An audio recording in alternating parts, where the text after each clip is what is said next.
నమస్కారం. మన ముఖ్య అతిథి ఇచ్చేసిన భాషే మీ అందరూ కూడా నా హృదయపూర్వక స్వాగతం తెలియజేస్తూ, రాజులు రాజు మరియమ్మ సుతుడు యేసు ప్రభువుకి అనే వందనాలు. అయితే ఈనాడు భూమి మీద మనుషులందరూ కూడా మానవజాతి అంతా కూడా ఒక క్రమ పద్ధతిలో నడుస్తుందంటే కేవలం మనం ఏర్పరచుకున్న ప్రభుత్వాలు కానీ, లేకపోతే రాజులుగా పిలువబడే పాలకుల వాళ్ళు కానీ, లేకపోతే మనం ఏర్పడుతున్న చట్టాల వాళ్ళు కాదు.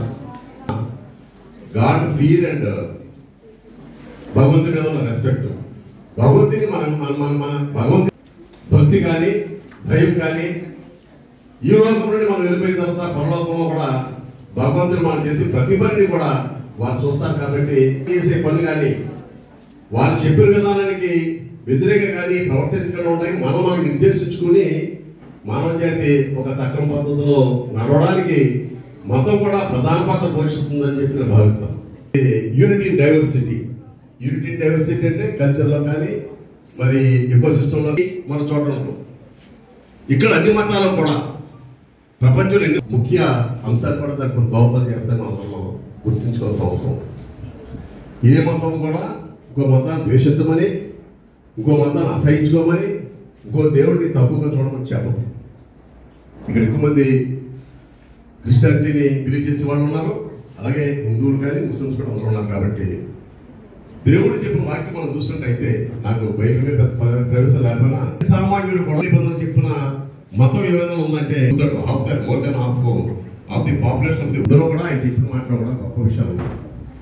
వారు చెప్పిన కూడా ఏం చేస్తారు, సర్వే జన శుక్ల ఒకే చోట ఇలా క్రిస్మస్ వేడుకలు జరుపుకోవడం చాలా ఆనందంగా ఉంది. అంతేకాకుండా ఈరోజు చూస్తే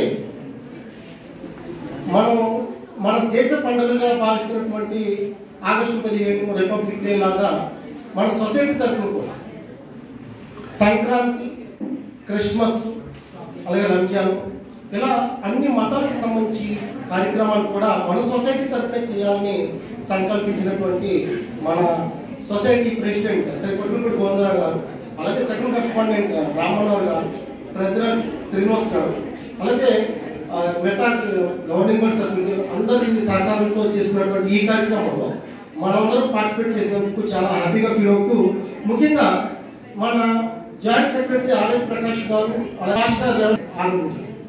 నిజంగా ఈరోజు మనం ఈ నెల రోజులు క్రిస్మస్ సంబంధించి ఇంచుమించు నెల రోజులు కార్యక్రమాలు చేస్తూ ఉంటారు. దాంట్లో ఈరోజు మన కళాశాలలో చేసుకోవడం, అలాగే ముఖ్యంగా మనం చూస్తూ ఉన్నాం బైబిల్ కానివ్వండి, భగవద్గీత కానివ్వండి, ఖురాన్ కానివ్వండి, ఏ మతమైనా ఏ గ్రంథమైనా చెప్పేది ముందు మనుషులుగా జీవించాలి, మనుషులుగా జీవించాలి, తోటి వారికి సహాయం చేయాలి. సో ఇది ముఖ్యంగా మనం అలవర్చుకోవాల్సిన అవసరం ఎంతైనా ఉంది. అంటే ముఖ్యంగా యేసుక్రీస్తు గురించి చెప్పాలంటే చూస్తూ ఉన్నాం, మన జనాల కోసం రక్తాన్ని చిందించినటువంటి మహానుభావుడు యేసు ప్రభు. అందుకే ఈరోజు లోకం అంతా కూడా యేసు ప్రభుని కొలుస్తూ ఆయన చూస్తూ ఉన్నాం. ఆయన ప్రార్థన ద్వారా కానీ ఆయన చూసాం. ఆయన చెప్పిన ఒక మాట, నా కోసం ఏడవకండి, మీకోసం, మీ పిల్లల కోసం ఏడవండి. నిజంగా దాంట్లో ఎవరికి వాళ్ళ ఫ్యామిలీ వాళ్ళు ఉంటే చాలు, ఆటోమేటిక్గా సొసైటీ అంతా కూడా బాగుపడుతుంది. సో నిజంగా మనం చేసిన పాపాల కోసం రక్తాన్ని చిందించినటువంటి దేవుడు ఎవరు ఉన్నారంటే అది యేసు ప్రభు. అటువంటి లోకరక్షకుడు ఈరోజు